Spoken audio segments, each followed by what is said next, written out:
Was it all right? It wasn't a total bore to listen to. So I'm going to go back, since there is some empty space, since people don't know some earlier poetry, I'm going to go back and do a fast shuttle through my favorite early poems in English. Later on we might go back further and get to Anacreon. But I want to start with the Seafarer,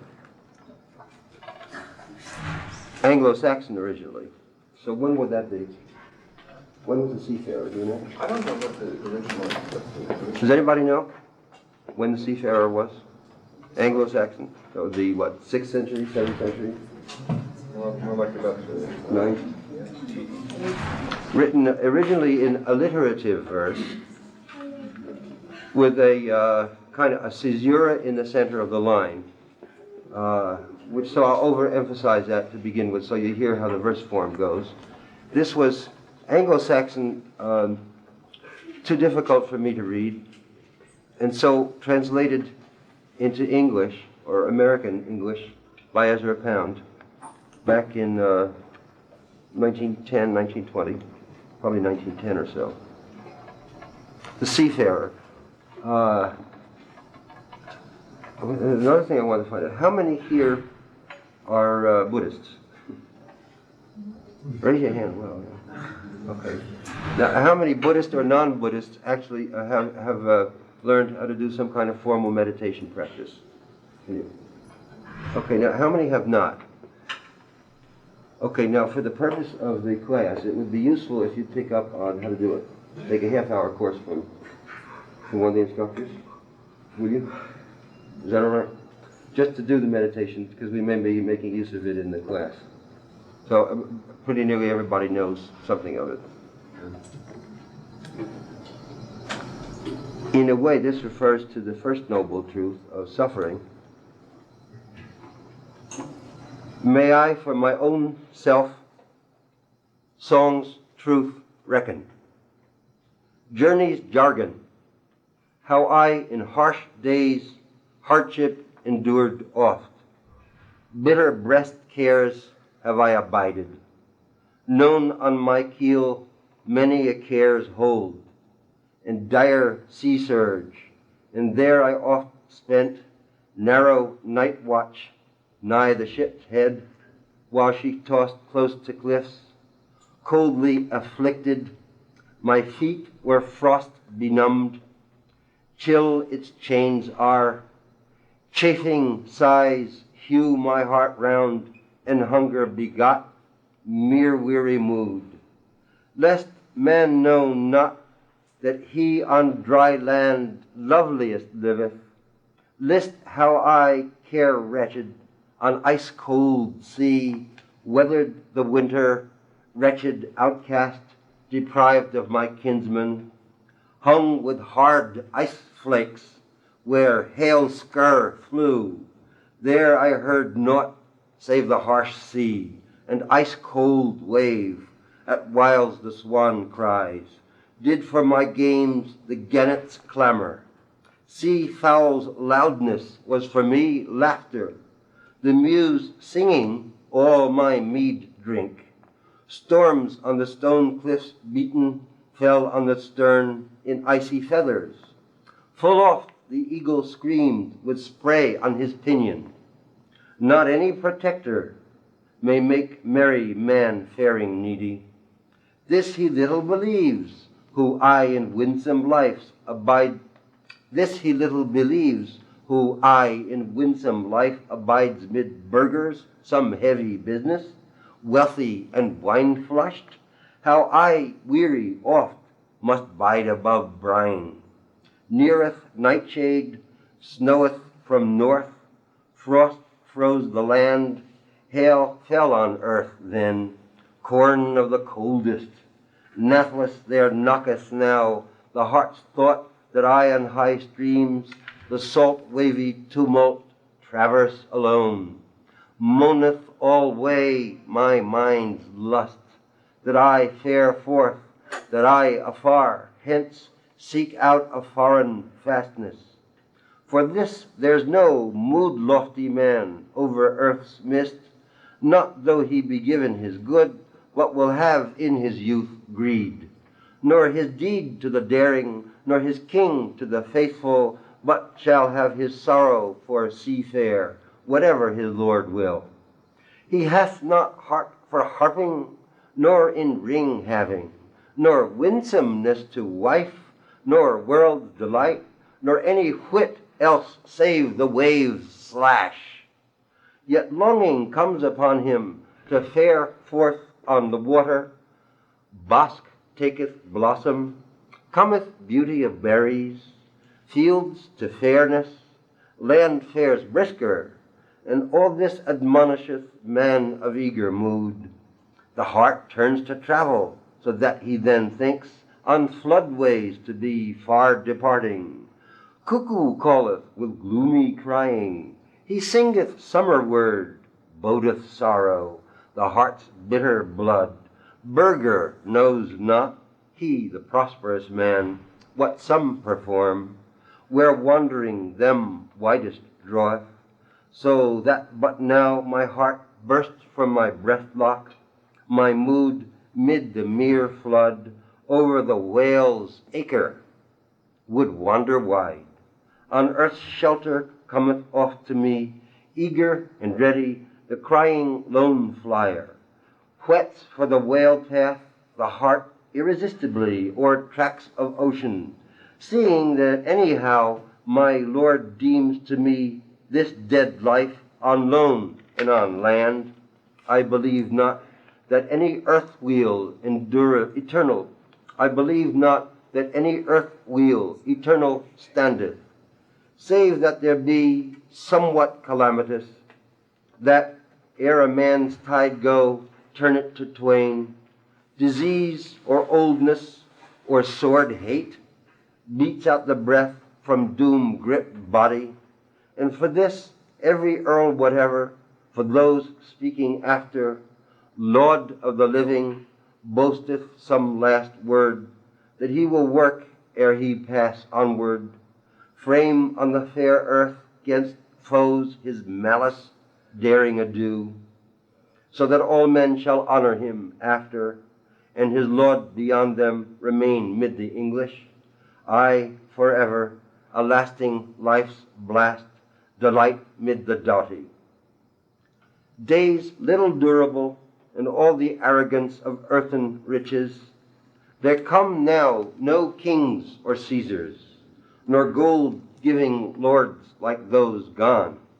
Howe'er in mirth most magnified, whoe'er lived in life most lordliest, drear all this excellence, delights undurable. Waneth the watch, but the world holdeth, tomb hideth trouble, the blade is laid low. Earthly glory ageth and seareth, no man at all going the earth's gate, but age fares against him, his face paleth, gray-haired he groaneth, knows gone companions, lordly men are to earth o'ergiven, nor may he then the flesh cover, whose life easeth, nor eat the sweet, nor feel the sorry, nor stir hand, nor think mid-heart. And though he strew the grave with gold, his born brothers, their buried bodies, be an unlikely treasure hoard. It's really interesting, given, say, our own Buddhist preoccupations, how close that is to versions of the Four Noble Truths, or versions of some of the nundral or preliminary practices, prefatory prayers.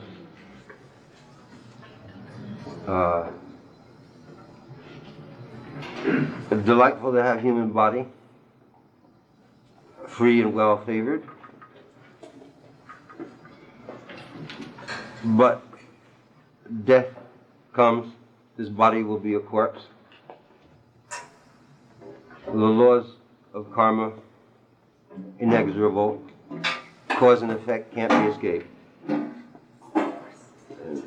most of all, samsara, an ocean of suffering, unendurable, unbearably intense. I was looking over a lot of earlier poetry and anthologies to bring in, and I was struck by, I've always been struck actually, how close the English verse that we're taught in high school is to primary Buddhist understanding of transiency, the fact that all the constituents of being are transitory, pleasure waneth,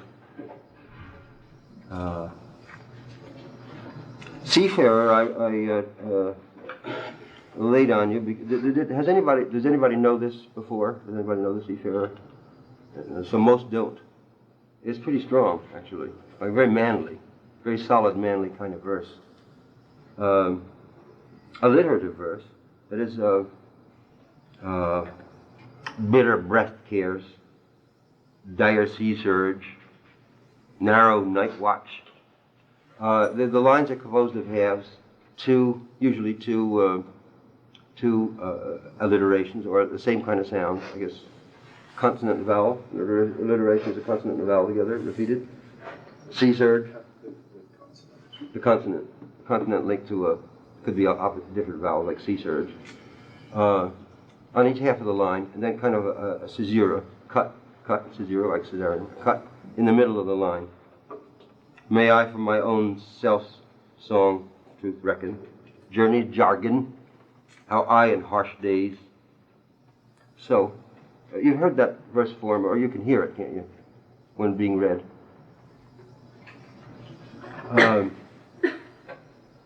Curious thing about the Pound, this is in Pound's Prosody, which is in the library. And there's also another book of Pound's of collected translations you have in the library. So Pound did a lot of researched. He had the problem of attempting to reconstruct or to construct some kind of measure or meter for his own practice, for American verse.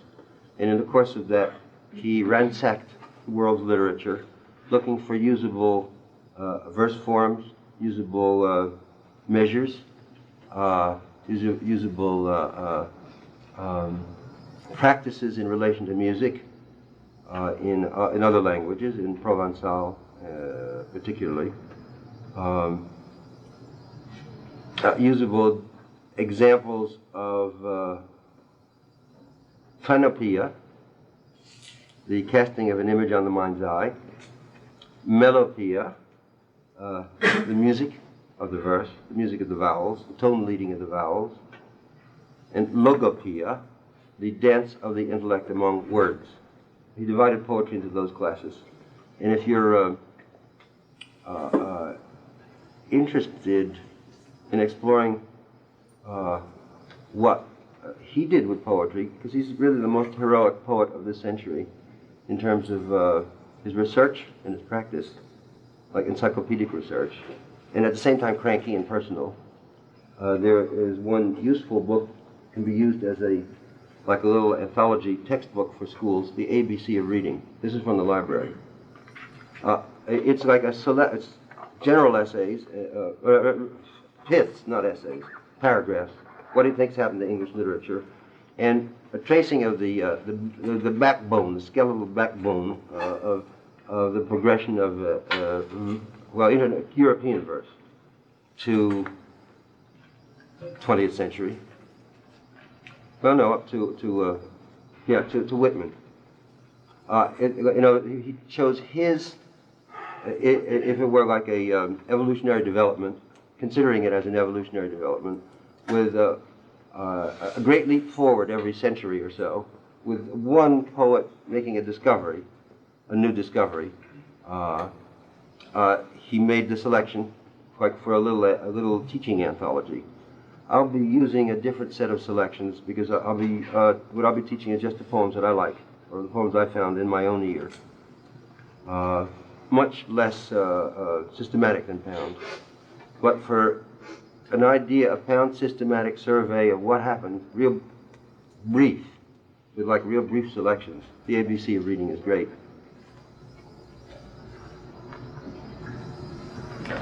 Now, how many here have read Shakespeare? How many have not read any Shakespeare at all? You haven't? Not much. Okay, great. A live one. How many here have not read The Tempest by Shakespeare, by William Shakespeare? So, hi, raise your hand. Okay, how many have read The Tempest? So it's about half these. So I want to read a few lines from The Tempest, jumping from Anglo-Saxon. Yeah, just come on in.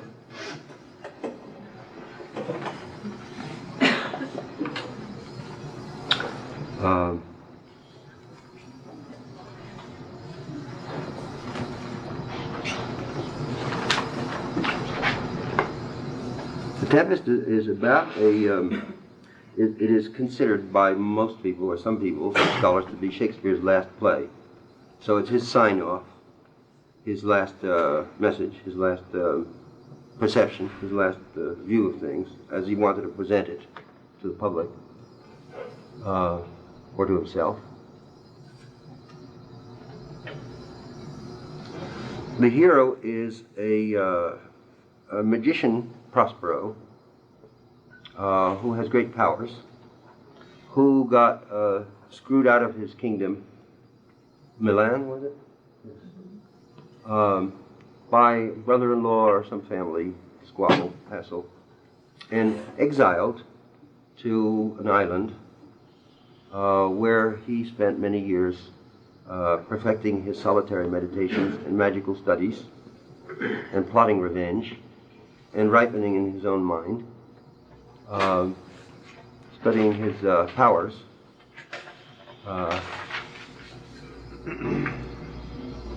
Horny mated with a witch, Sycorax, who was local to the island, like a real hag, and sired Caliban, a sort of half beast, half man,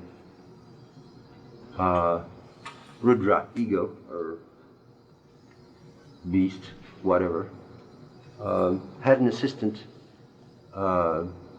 androgynous angel, Ariel, who did his bidding while he did his magic, flying through the air, creating musics to bewitch people occasionally, or creating tempests.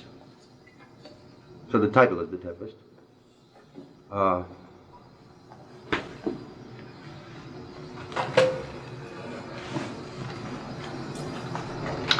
Tricking Caliban is commenting on the music he hears on the island, created by Prospero the magician, with a couple of clowns, one that he's leading around in the island.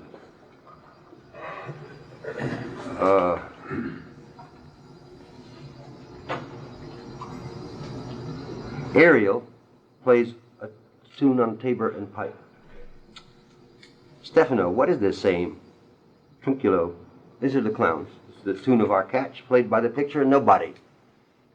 Stefano, if thou beest a man, show thyself in thy likeness. If thou beest a devil, take as thou list. Trunculo, forgive me my sins. Stefano, he that dies pays all debts. I defy thee, mercy on us. Caliban, the monster, are you afeard? Art thou afeard? Stefano, no, monster, not I. Caliban, be not afeard. The isle is full of noises, sounds and sweet airs that give delight and hurt not. Sometimes 1,000 twangling instruments will hum about mine ears, and sometimes voices that, if I then had waked after long sleep, would make me sleep again. And then, in dreaming, the clouds methought would open and show riches ready to drop upon me, that when I waked I cried to dream again. Do it again. Be not afeard. Be not afeard. Be not afeard. The isle is full of noises, sounds, and sweet airs that give delight and hurt not. Sometimes 1,000 twangling instruments will hum about mine ears, and sometimes voices that, if I then had waked after long sleep, will make me sleep again. And then, in dreaming, the clouds methought would open and show riches ready to drop upon me, that when I waked, I cried to dream again. That's like a really pretty thing, that 1,000 twangling instruments. And a sort of archetypal longing to get back to the beautiful dream. I think the closest to a basic Buddhist notion of the universe in English literature comes in a famous speech by Prospero in the midst of the play, in Act 4.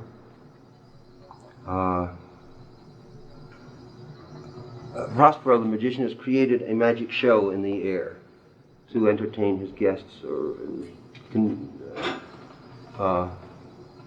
a sort of eclogue, a procession of the seasons with representatives of the natural forces,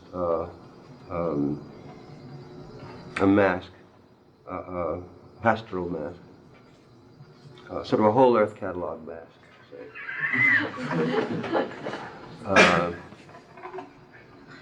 Diurnal forces represented symbolically, ancient, natural, somewhat pagan images. And then, but he forgot, he hadn't cleared up the whole tangle. He's created this huge tempest that has brought all of his enemies and people that screwed him up, brought him to the island under his power. Now he's going to take his revenge on them, or straighten out the scene, or whatever he's going to do. Got to figure it out, actually. He has a plan, but as he gets more, as he actually has the power over all of his supposed antagonists originally, he changes his mind somewhat. There's something that he had forgotten. Caliban had joined the jokers, had joined the clowns to do some sort of, to upset his plan. And in the midst of this magic show that he had created, he suddenly remembered that his own karma, Caliban, his own karmic kid, Caliban, his own cock, so to speak, was now going to screw the scene up for him. Whatever Caliban is. It's in a very pretty instant, because the daughter Miranda, who he has on the island, a very pretty little teeny bopper, is going to marry, or is falling in love with Ferdinand, a prince who was brought along in the Tempest. And he was entertaining them with this magic show, and suddenly remembers.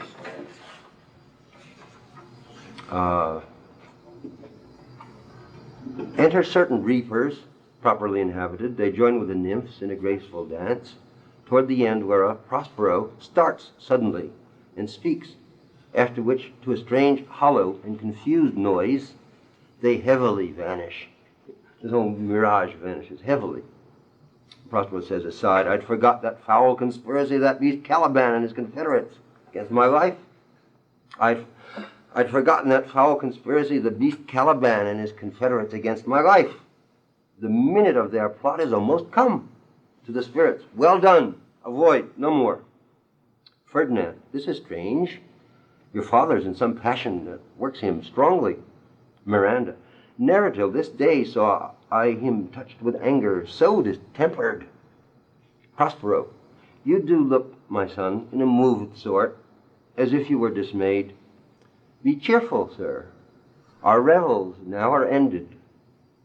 These are actors, as I foretold you, were all spirits, and are melted into air, into thin air, and like the baseless fabric of this vision, the cloud-capped towers, the gorgeous palaces, the solemn temples, the great globe itself, yea, all which it inherit, shall dissolve, and like this insubstantial pageant faded, leave not a rack behind. We are such stuff as dreams are made on, and our little life is rounded with a sleep. Sir, I am vexed. Bear with my weakness. My old brain is troubled. Be not disturbed with my infirmity. If you be pleased, retire into my cell, and there repose. A turn or two I'll walk to still my beating mind.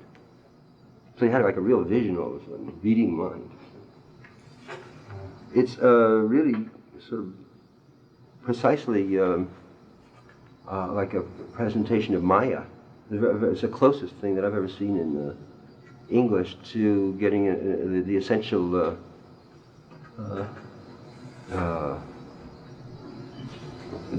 dreamlikeness of our own universe. It seems to be really the last word, I would say, in the English language on what the nature of the universe is. It's the gist. I don't think anybody beat it in stating, well, if not what the universe is, what it seems like. Well, archetypally to any 9-year-old's consciousness and thereafter throughout life. How many of you had ever heard this particular passage? Yeah. And how many had not? Well, it's like worth hearing, I guess. The whole play moves to an end where, like a good yogi, Prospero finally renounces his powers and comes back to human, participation in a straightforward human universe without trickery, hypnosis, magic. Shakespeare himself supposedly retiring from the magical stage, or retiring from his lifelong profession of creating illusions. Thus speaking through his character Prospero, after the play has ended, Prospero is going back to Milan.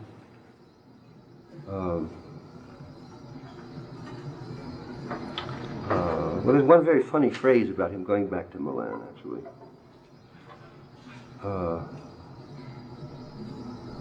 He says he's going back to Milan where every third thought shall be my grave.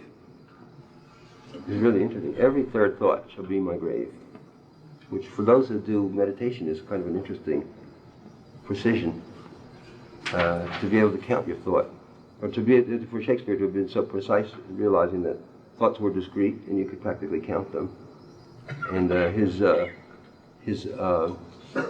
constancy to his awareness of his constancy of consciousness, of awareness of his own death, had gotten that refined so that every third thought shall be my grave. Then Prospero comes out. Well, he's resolved all the problems, and everybody's going to go back to Milan in a ship, and he's going to retire. He's burned his magic books, and I think he's thrown his magic wand into the sea, and he's dismissed Ariel, his imagination, his extravagant imagination. Made arrangements for Caliban, I guess. And has ended the play and comes out to address the audience with what would be, I guess, the equivalent of, if it were analyzed in Buddhist terms, probably the virtues. How many virtues are there? 5? 5 main virtues? 7. The equivalent of that is applied self-awareness. Now all my charms are overthrown. No. Now my charms are all o'erthrown, and what strength I have's my own, which is most faint. Now, 'tis true, I must be here confined by you or sent to Naples.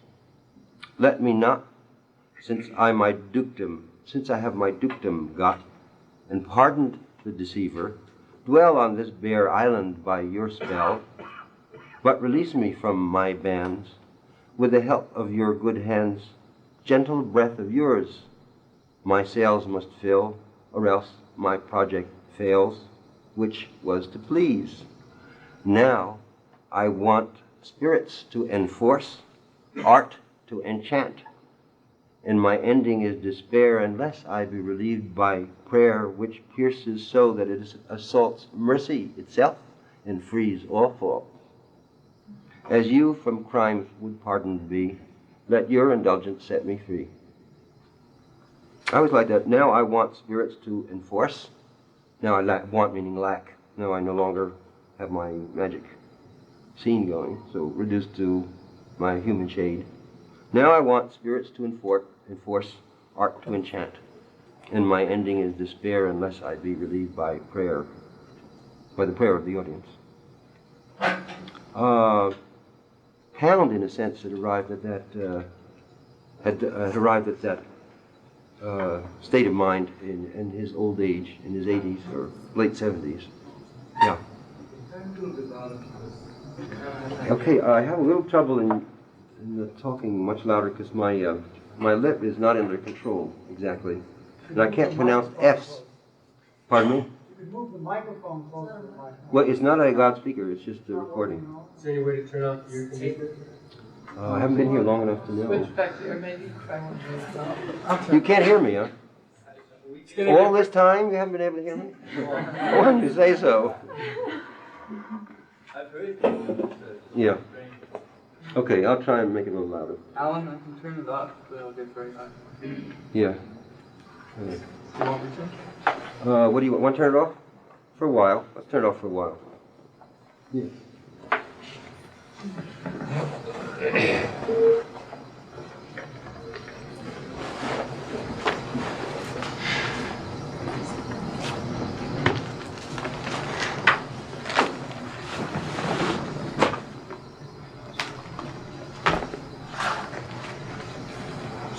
How many here have not read Shakespeare's sonnets? Okay, then I'll read one. Since this is the Kerouac School of Spontaneous Poetics, I'll read... well, you know, the disembodied was is sort of actually kind of a jokey nonsense. Kerouac is disembodied. It would be the disembodied Kerouac School, actually, probably, if we were going to be literal.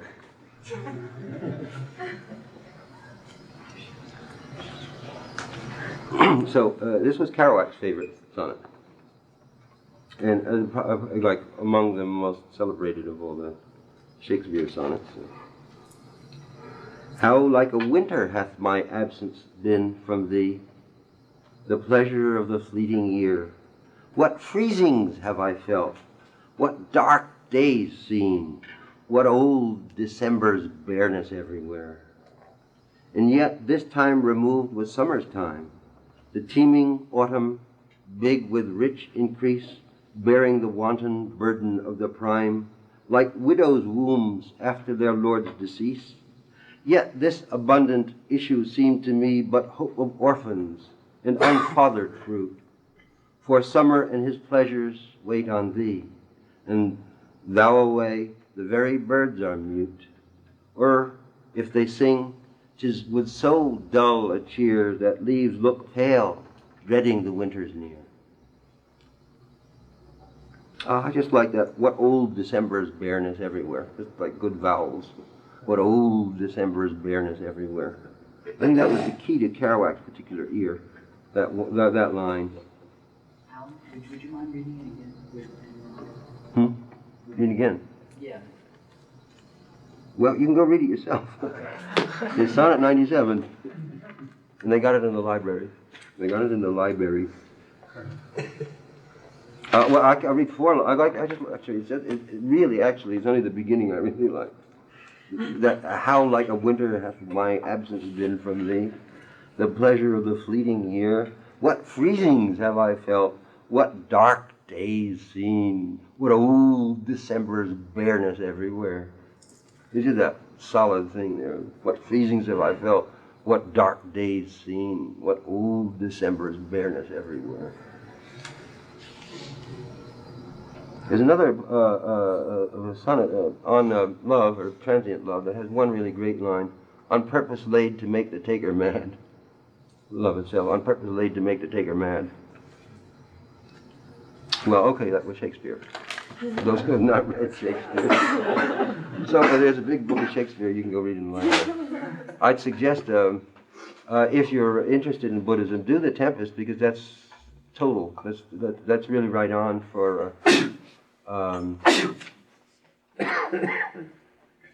a study of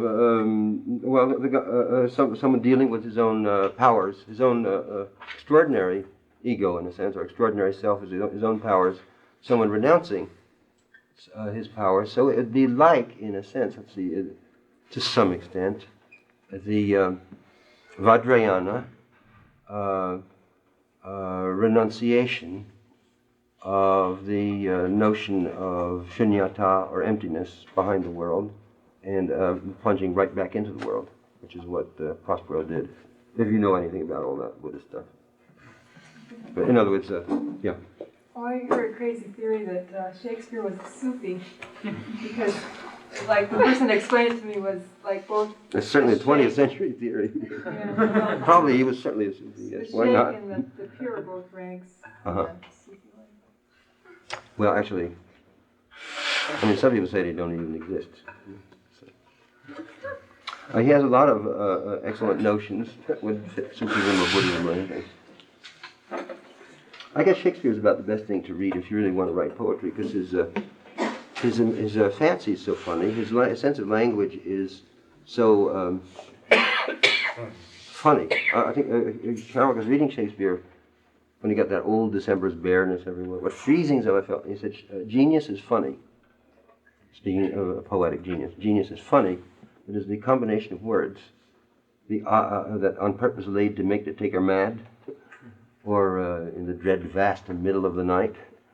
There is a strange humor about the juxtapositions of the words that is like amusing funniness, considering the suchness of the language, or what the words feel like, and how you put them together in a weird way that enters the brain for the first time. So you hear the words and you hear the idea behind it, and you get the funny vocal tone and vowel breath of the thinker who spoke the combination of words, like in the dread vast and middle of the night. I think it's a Hamlet, someone reporting to Hamlet about a ghost coming on the castle walls, and in the dread vast and middle of the night.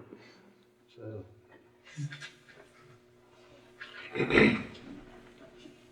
Around his time, around his time there was a lot of great language in song.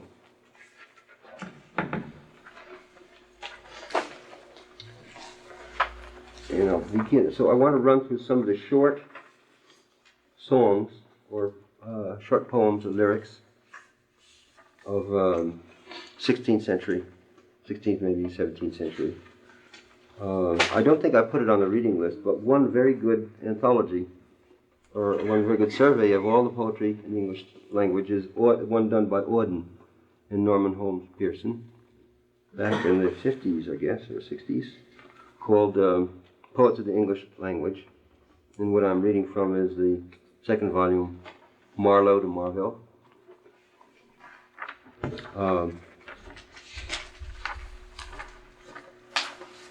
Beginning with an anonymous Tom of Bedlam song. There are several versions of this.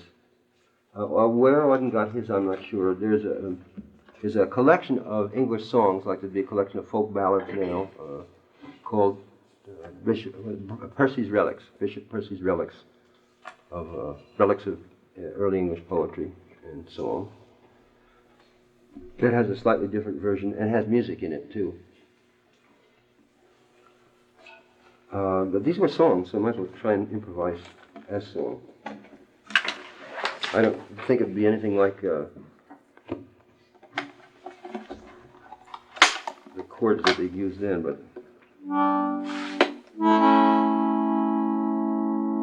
From the hag and hungry goblin that into rags would rend ye, and the spirit that stands by the naked man in the book of moons defend ye. that of your five sound senses ye never be forsaken, nor wander from yourselves with Tom abroad to beg your bacon. While I do sing any food, any feeding, drink, or clothing, come dame or maid, be not afraid, poor Tom will injure nothing. Of 30 bare years have I twice 20 been enraged, and of 40 been 3 times 15 endurance soundly caged.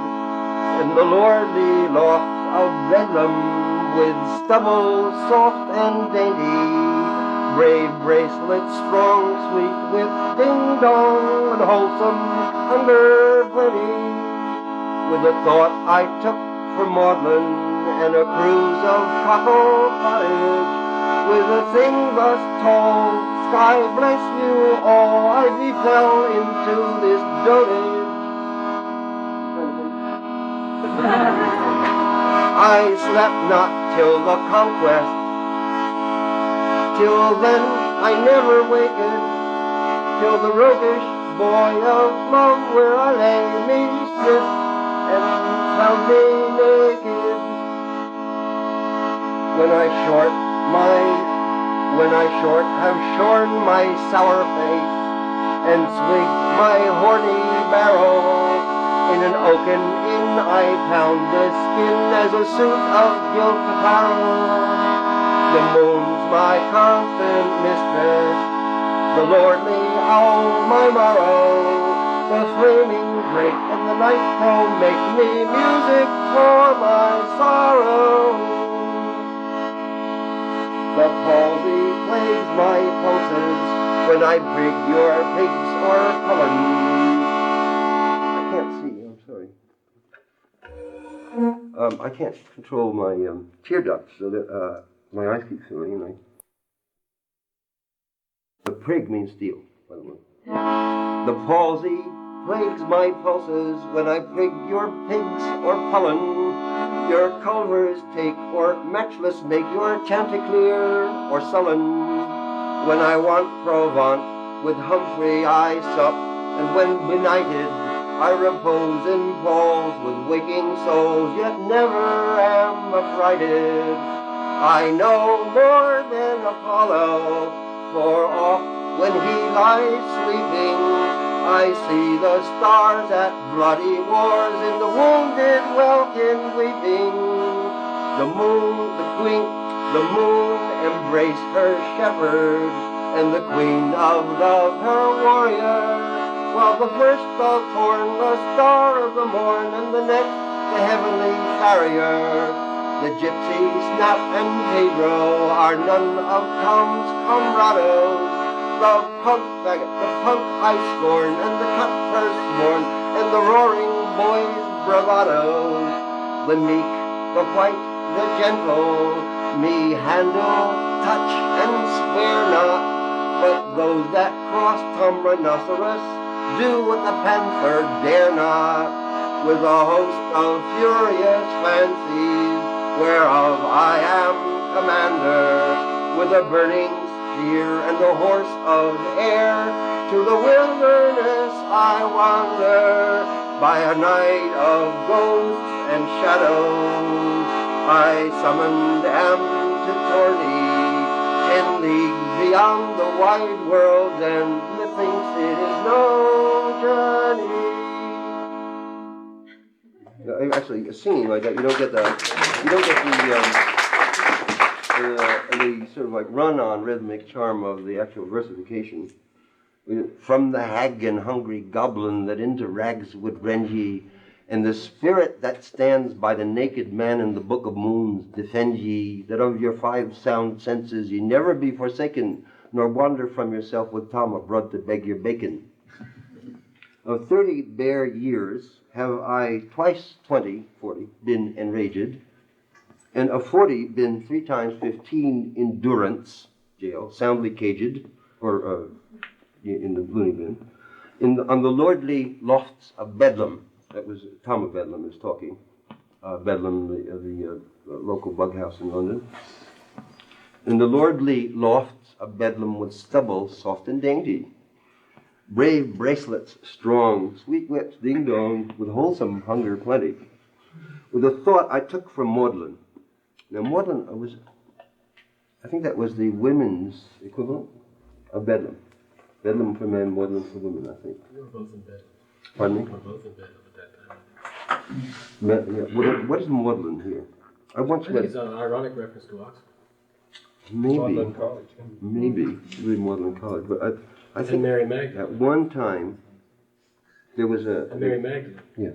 Mary, well, Magdalen's a English short form for Magdalene. But at one time I think they were separate. I think. I'm not sure. I once read something about it. With a thought I took from Magdalen in a cruise of cockle pottage, with a thing thus tall, sky bless you all, I befell into this dotage. I slept not since the conquest, till then I never waked, till the roguish boy of love where I lay me found and stripped me naked. It's actually a very sexy poem all the way through. There's a lot of very funny, somewhat homoerotic suggestions in it too. I mean, Bedlam, everybody horsing around. When I have shorn my sour face and swigged my horny barrel, in an oaken inn I pound my skin as a suit of gilt apparel. The moon's my constant mistress, and the lordly owl my morrow. The flaming drake and the night crow make me music to my sorrow. The palsy plagues my pulses when I prig your pigs or pullen chickens. Your culvers, pullen? Yeah, I guess pullets. When I steal your pigs or pullen, your culvers take, you know what culvers is? Or matchless make your chanticleer. I guess steal your matchless make your chanticleer. Steal the hen of the cock. Matchless make your chanticleer. Or sullen. When I want Provant, with Humphrey I sup. I don't know who Humphrey is. Some local dummy, presumably.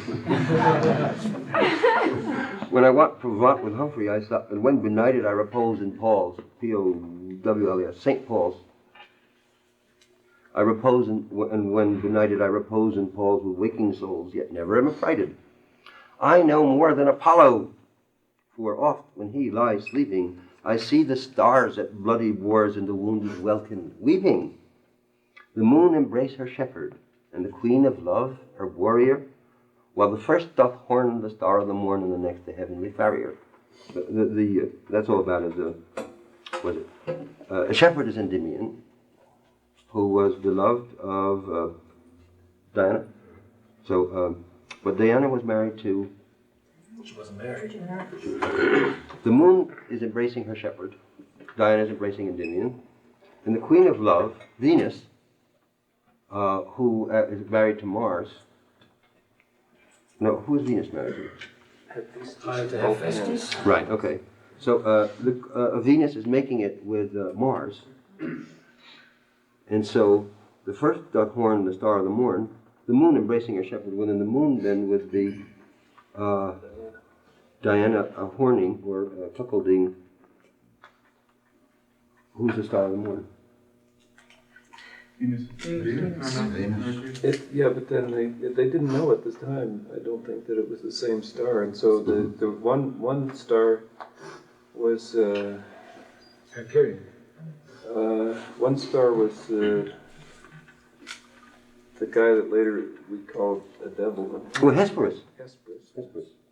So, and the next. Oh, Hesperus is a evening star. Yes, he did. But then see, the evening star and the morning star have two different names. And what is the? He has the same name as a devil. Lucifer. Lucifer. Uh-huh.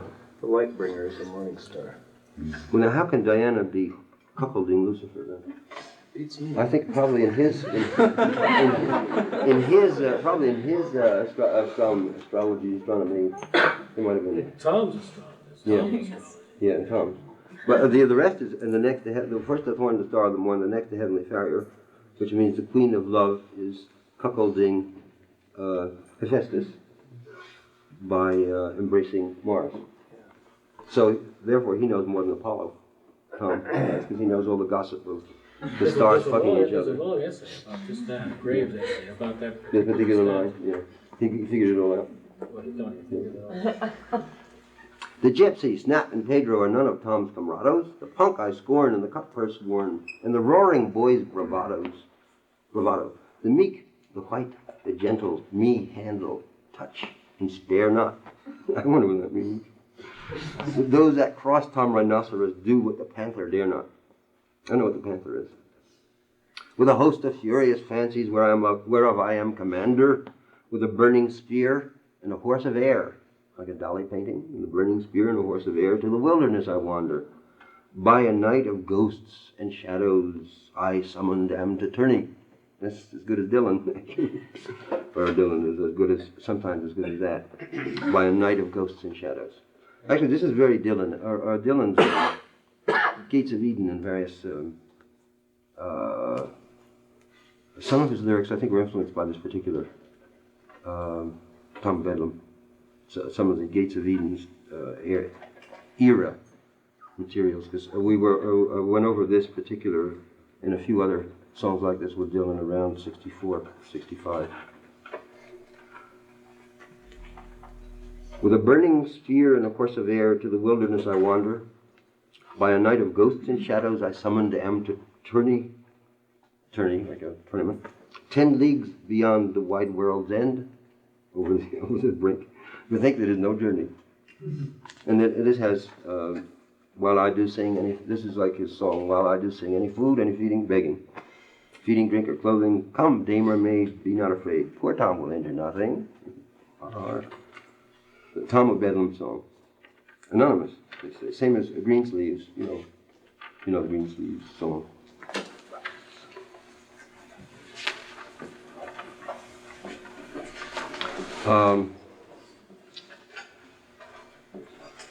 Little tiny song by George Peele.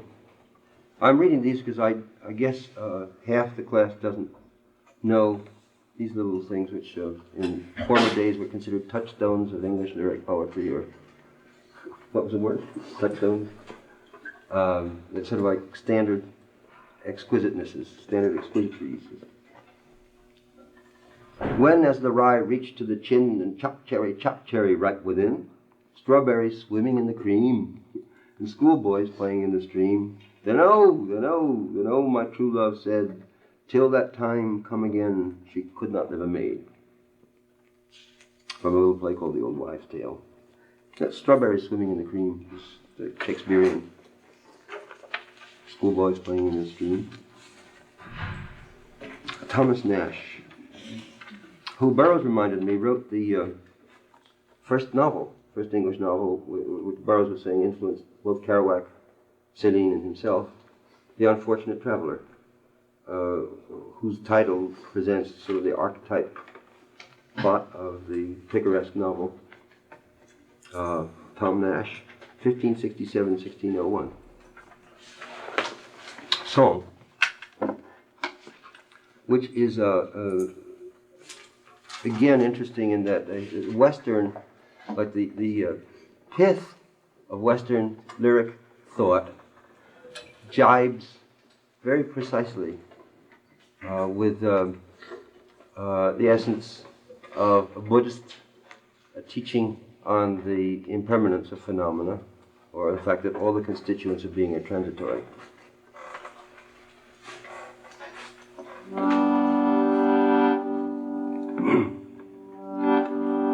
Adieu, farewell, earth's bliss, this world uncertain is, fond are life's lustful joys, death proves them all but toys, none from his darts can fly. I am sick, I must die, Lord have mercy on us. Rich men trust not wealth, gold, cannot buy you health. Physic himself must fade. All things to end are made. The plague full swift goes by. I am sick. I must die. Lord, have mercy on us. Beauty is but a flower which wrinkles will devour. Brightness falls from the air. Queens have died, young and fair. Dust hath closed heaven's eyes. I am sick. I must die.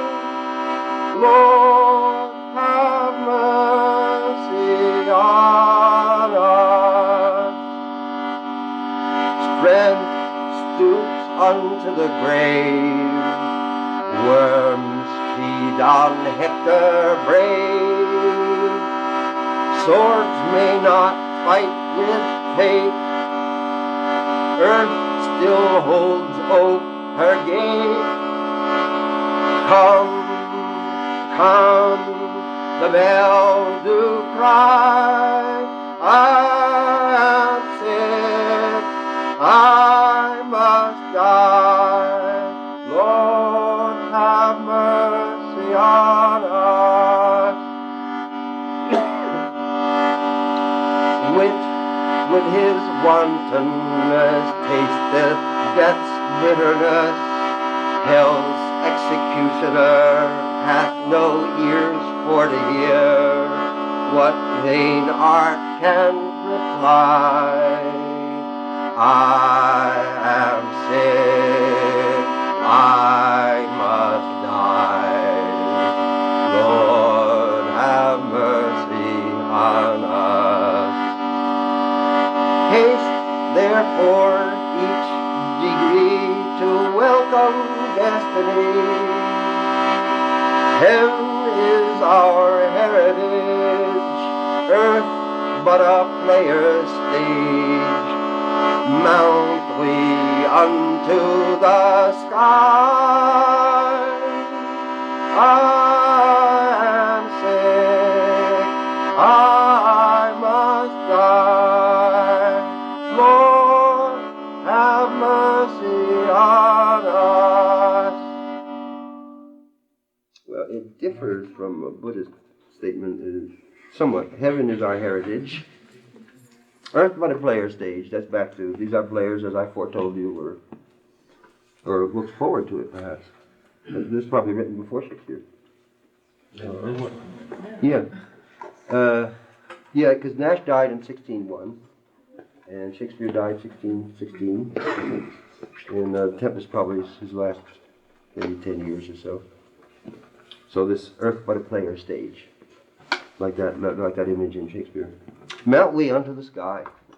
Mount we down to the Bardo, or December is the Bardo. But I am sick, I must die. And a Lord, of course there's a Lord here, which is a Christian Lord, I suppose.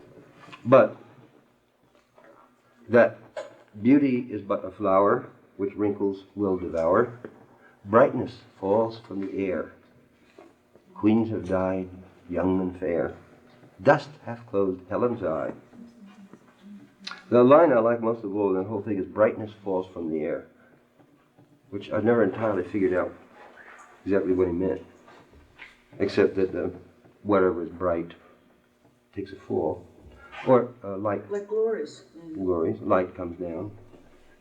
But brightness falls from the air, meaning also not only descends like glories or sunlight, but also what's bright fails, like fails in the air. Could be read as brightness falls from the air. So sunset comes too. I think that's the most perfect poem I ever read, actually. The sweetest, perfectest statement. Beauty is but a flower which wrinkles will devour.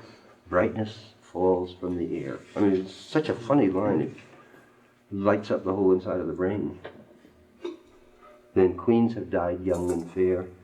Also, the sound, the music in that is, because you have that brightness falls from the air, queens have died young and fair. So there's a funny space, funny little caesura, let's say, funny. If you were singing especially, you'd have to say, queens have died young and fair. So there's a slight hesitation there before you get to the young and fair. I mean, you could say queens have died young and fair, but queens have died young and fair. There's a stateliness to that measure, which comes originally from it being set to music. In other words, he wasn't writing it da-da, da-da, da-da, adieu, farewell, that's bliss, this world uncertain is. He wasn't writing it to a paradigm, a metrical paradigm. He was writing it to actual music. I think it's a song. We were trained to read these originally in grammar school or high school as texts, sometimes read to the eye, from the eye to the page, read by the eye, looking at the page, sometimes spoken aloud, rarely sung, which is why I'm singing them as songs, because they're songs really. And you don't get the real, the structural beauty of it unless you hear it as a song.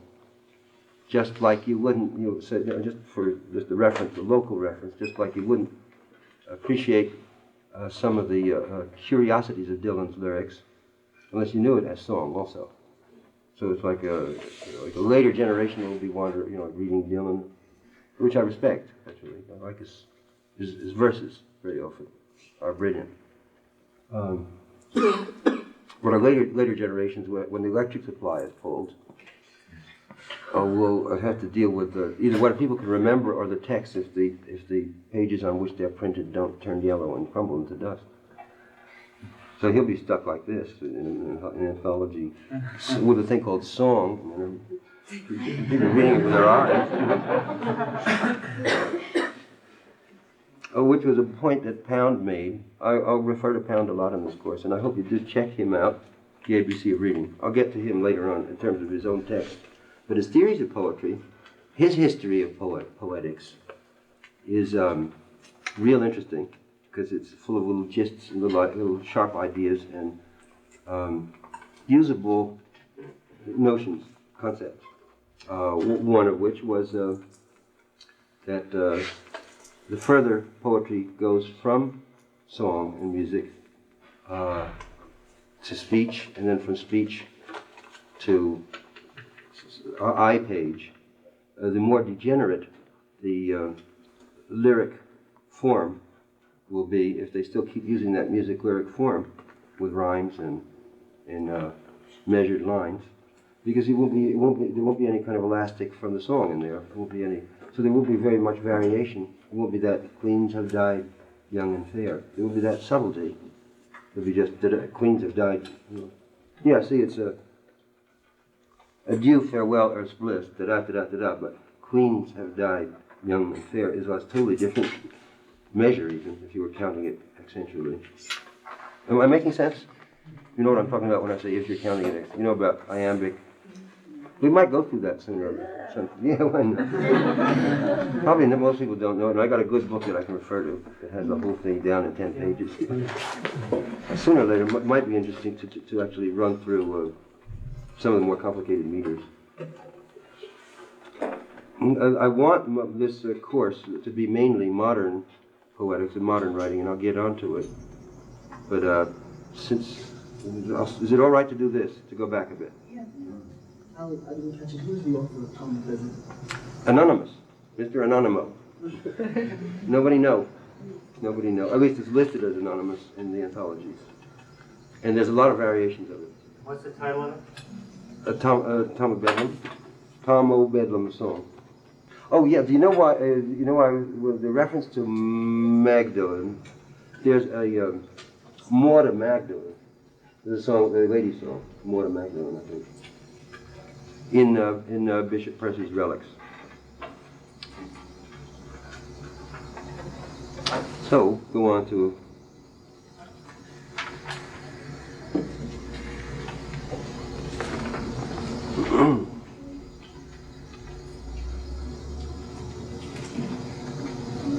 Samuel Daniel, 1562-1619. Song again. I won't sing it because I'm not that familiar with it. Are they shadows? S-H-A-D-O-W-E-S. Nice old spelling. Are they shadows that we see? And can shadows pleasure give? Pleasures only shadows be, cast by bodies we conceive, and are made the things we deem, in those figures which they seem. But these pleasures vanish fast, which by shadows are expressed. Pleasures are not, if they last. In their passing is their best. Glory is most bright and gay in a flash, and so away. Feed apace then, greedy eyes, on the wonder you behold. Take it sudden as it flies, though you take it not to hold. When your eyes have done their part, thought must length it in the heart. There's a funny line of Keats like that. Joy, whose hand is ever at his lips, bidding adieu.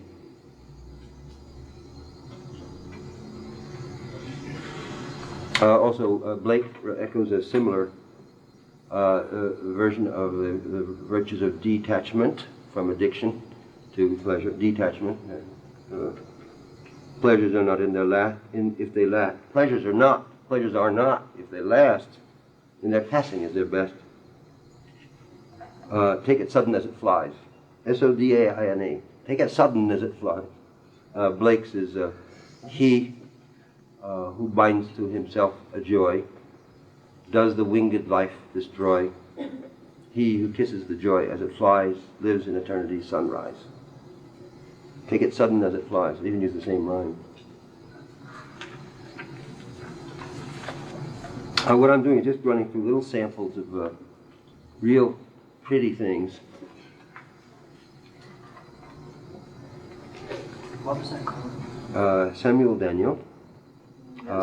It was the author, and a little song from a masque or play, Tethys Festival, T-E-T-H-Y-S, Festival.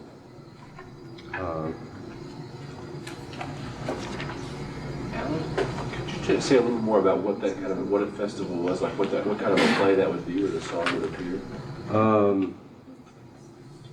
I don't know enough about it. I never read that. Never read Tethys Festival. Do you know about it? Well, in my own model, most of it would be Shakespeare. I think it was more like music Mask. and dance. Yeah. Variety show? Music, dance, and Well, with a title like Tethys Festival, maybe. Yeah. It might have been not a play, probably but some actually. unifying. They had a whole series of them. Constance Pembroke was What were they? They They were were masks. like masks Actual written by masks. various All hands. songs and dances and sometimes people writing. formal grouping and sometimes not. Several people writing and contributing different parts. Ben Jonson wrote a whole slew of the things one at a time, and they usually had some classical subject, and then they had people with very elaborate costumes and masks and wigs and whatnot, and sets that changed real fast and looked very magical and lots of lights. And it was all sung and danced, and there'd be some spoken parts, but mostly it would be songs and parades and pageants and whatnot. It didn't take too long to do. And usually it was done in honor like of a wedding or somebody's birthday, something like that. It was very specially commissioned. That's still a form that's still practiced. Private performance. The Masked series that appears in the Tempest is a public, an example of one was done for public use. Can you hear? Unless the whole Tempest itself. They can't hear you. It's all right.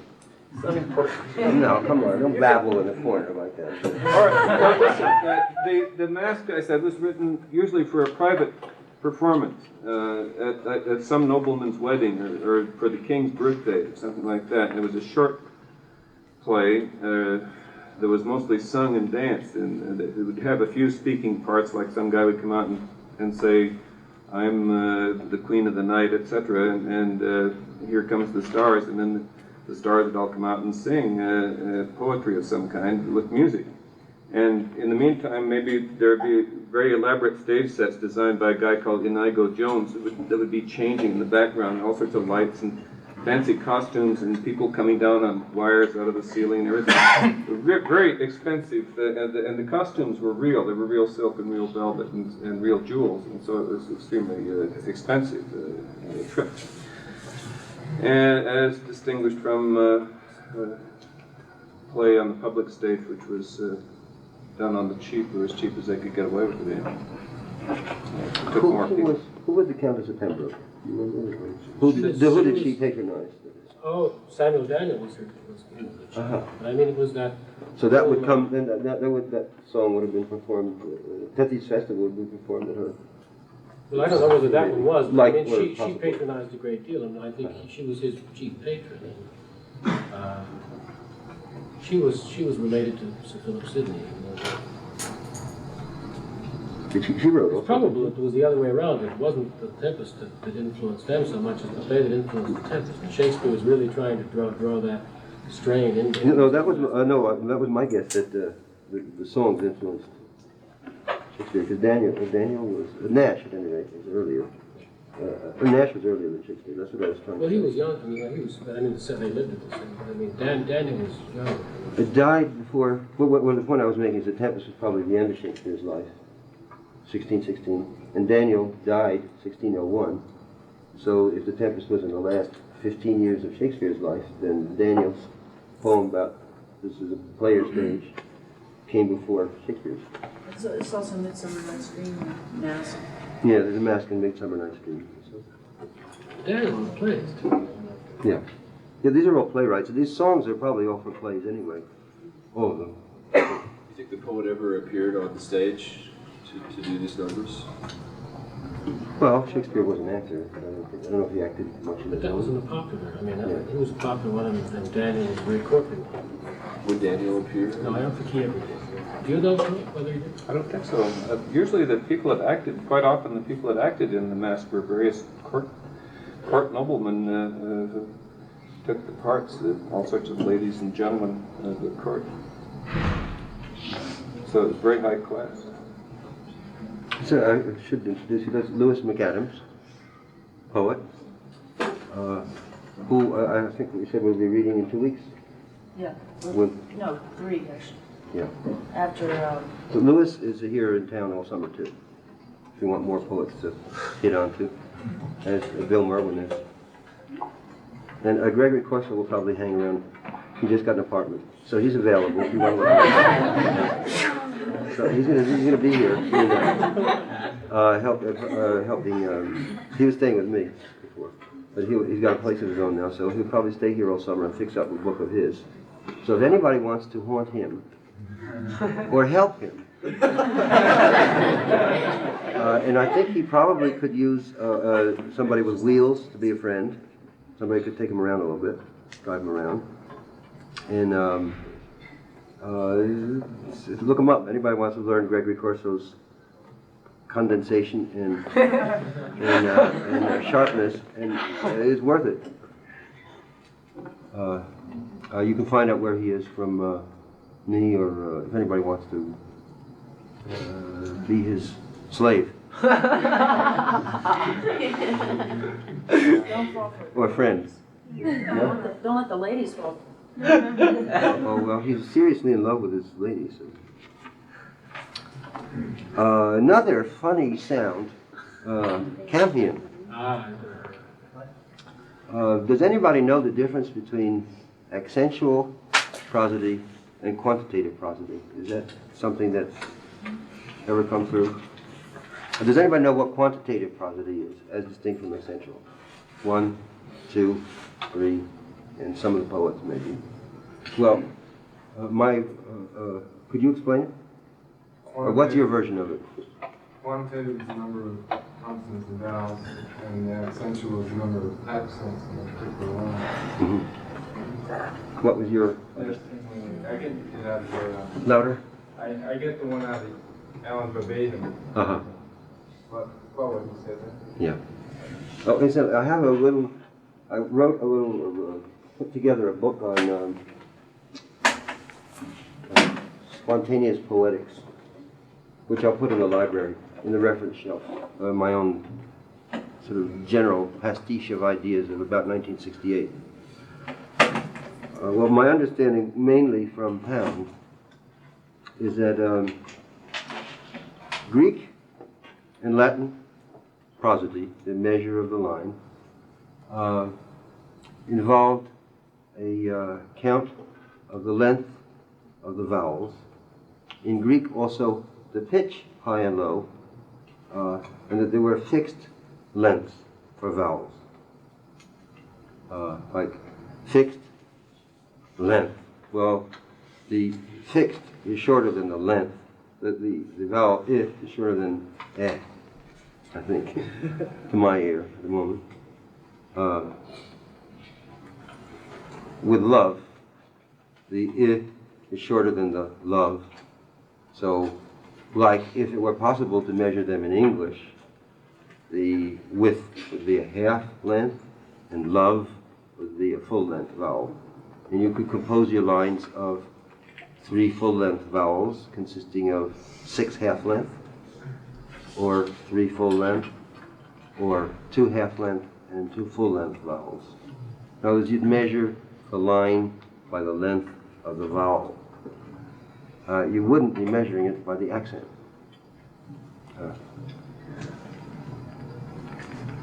You wouldn't try to measure the line by counting the accent ni. You understand the difference? Or is it real simple in English, you know, like, this is the forest primeval, the murmuring pines and the hemlock. That's the old standard war horse for that particular, that's taught, or was taught 20, 30 years ago in high schools. That's counting of an accent. Da, da, da. The accent meaning the emphasis on the syllable, how much emphasis you put on it, rather than the length of the syllable. So Pound, realizing that people were no longer singing, well, Pound points out, first of all, that when the English figured out their accentual measure of the line, they were trained in classical poetics, and so they took over the terminology of the Greek and Latin measures, and shifted it over, however, from length of vowel and pitch. That's the tone of pitch. They took it over, just used the same nomenclature for accent. So, in a Greek line, which would be the iambic is what? Da-da, short, long? Yeah. In the Greek line, which was called iambic, in the foot part of the line, which was called iambic, it would have been a short and a long vowel. I go, say, for that sound. I go. A short I, longer go. The English made it, counted the accent instead of the length of the vowel. I go. So they're counting the accent. Using the divisions and measures of classical quantity. They made a kind of patchwork system. And it was all right, I guess, while they were still singing, because there was a lot of variation because of the singing and the elasticity of the singing and the kind of body that it had and the variableness of actual singing a thing aloud. But then Pound complains, as song was no longer practiced so much, but it became a literary exercise for speaking the poetry, And it was no longer later in the 19th century and early 20th century, no longer even for speaking aloud, but just to read on a page.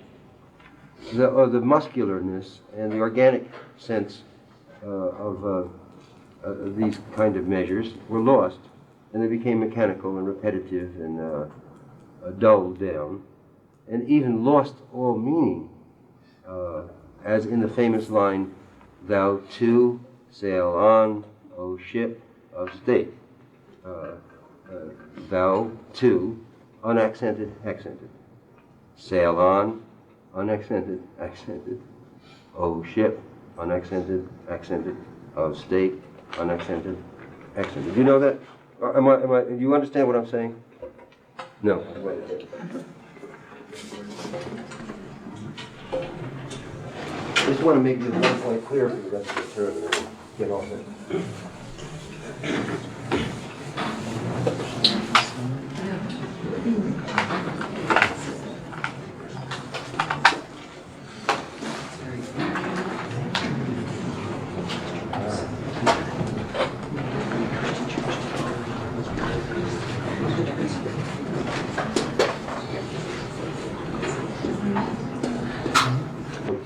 So this is one of the most famous lines in the English language of one day, this 20th century. It's usually measured as in the books, like in the prefaces to books of prosody and written in the 20s, when, as Pound pointed out, our prosody was most degenerated, mechanical, hand-me-down. They would used to do short or light, heavy. Thou too, sail on. Oh, ship of state, right? You did that in grammar school or high school. How many did not do that ever? How many never did that at all? And how many did that? Okay, so you know what I'm talking about there, right?